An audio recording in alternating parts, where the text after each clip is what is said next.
এই জেনারেশনের ছেলেমেয়েরা এত বেশি ডিপ্রেসড কেন থাকে? ডিপ্রেশন থেকে বের হওয়ার রিজনও বলছি, বাট তার আগে একটা ফ্যাক্ট শেয়ার করি।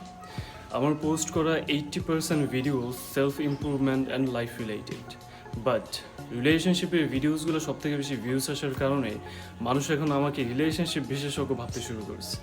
ওকে, ডিপ্রেশনের একটা রিজন হচ্ছে কম বয়সে ফোন হাতে পাওয়া, আরেকটা রিজন হচ্ছে সোশ্যাল মিডিয়া। তখন কম বয়সী ছেলেমেয়েদের মনে লাড্ডু ফুটে রিলেশনশিপ করে, আর অ্যাডাল্টদের মনে লাড্ডু ফুটে আরে আই ডিজার্ভ বেটার। এখন একজন থাকবে লয়াল বিয়ে করার নিয়তে, আর আরেকজন থাকবে আরে বয়স তো কমই, 3-4টা রিলেশনশিপ করব, এনজয় করব, আর বিয়ে তো অনেক দূরের কথা। আর কারো কারোর মধ্যে আই ডিজার্ভ বেটার বলে একটা লাড্ডু ফুটবে, আর অপর পার্সনটাকে ডাম্প করে চলে যাবে।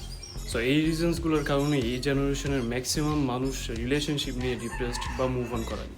সো আমার ভাই ও বোনেরা মন দিয়ে শোনেন, আপনারা যদি ডিপ্রেশন বা ওভার থিঙ্কিং মুক্ত লাইফ চান, তাহলে এই হারাম রিলেশনশিপ থেকে দূরে থাকেন।